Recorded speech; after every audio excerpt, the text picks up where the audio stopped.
میں نے مغربی ممالک کے اندر موجود مسلمانوں کو حلال اور حرام کے مسئلے کے اوپر بڑا آرگومنٹ کے اندر ان کو پایا ہے، اور وہ بڑی تفریق کرتے ہیں اس معاملے پہ، اور میں نے اکثر اوقات یہ دیکھا ہے کہ وہ بڑے اس معاملے میں پریشان رہتے ہیں۔ اور اب تو اس کا یہ حال ہو گیا ہے کہ بڑی بڑی ملٹی نیشنل کمپنیز خیال کرنا شروع کر دیا ہے، اور ایک پوری مارکیٹ کریٹ ہو گئی ہے حلال فوڈ کی۔ اور دیکھا یہ گیا ہے کہ نارملی چونکہ اس کی اویلیبلٹی کم ہے،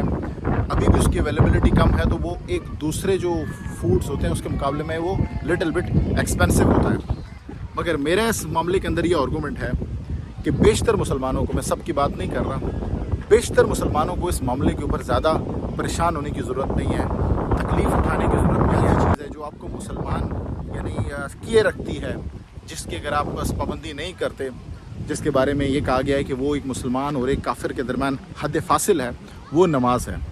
اور میں نے بیشتر لوگوں کو نماز کے معاملے میں انتہائی لاپرواہ پائے ہوتے، بڑی مشکل سے وہ جمعے کی نماز کو مطلب تھوڑا آپ یہ دیکھیں تو وہ اپنے گھر سے نکلتے ہیں، وہ جا کے پڑھتے ہیں، باقی نمازیں بالکل ان کی زندگی سے مسنگ ہیں، اور وہ ہر طریقے سے ان مغربی معاشروں کے رنگ میں رنگ چکے ہیں۔ تو ان حالات کے اندر میں نہیں سمجھتا کہ ان کو زیادہ پریشان ہونے کی ضرورت ہے، اتنی تکلیفیں اٹھانے کی ضرورت ہے کہ حلال کیا ہے، حرام کیا ہے، ہم نے کیسے وہ چیز کھانی ہے، یہ گوشت ہم نے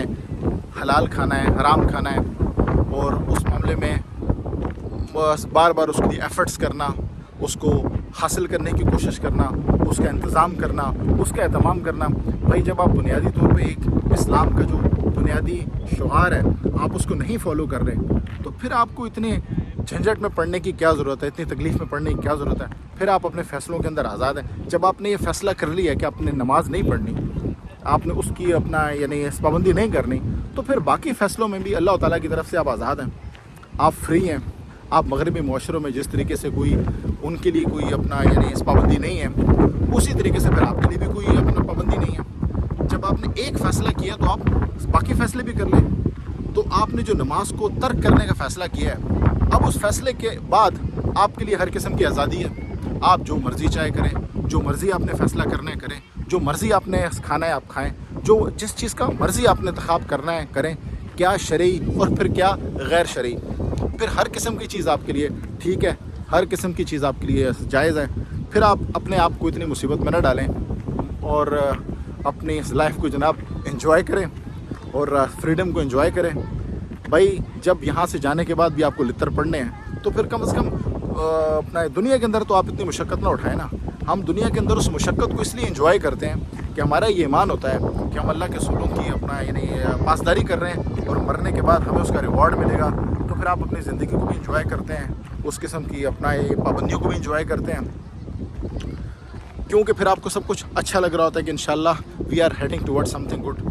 مگر اگر آپ کا انجام ٹھیک نہیں ہے تو کم از کم جو دنیا ہے پھر اس کے اندر آپ جو مرضی کریں، آپ اپنے تمام فیصلوں کے اندر آزاد ہیں۔ اور پھر اس میں اسلام کی کیا پابندیاں، پھر اس میں ہم نے کیا دیکھنا دین کو، پھر ہم نے اس میں کیا دیکھنا کسی اس پیغمبر کو، اس قرآن کو، اور اپنے اس مذہب کو، پھر جو مرضی میں آئے بھائی آپ کریں، آپ آزاد ہیں۔ یہ ایک میرا اپنا اوپینین ہے، اپنا ذاتی اوپینین ہے، جو دین کے جو نکات ہیں ان کی اس روشنی میں جو میں آپ کو یعنی جس حد تک دین کو میں یعنی سمجھ سکا ہوں۔ باقی آپ کی مرضی ہے جناب، وما علینا الا البلاغ۔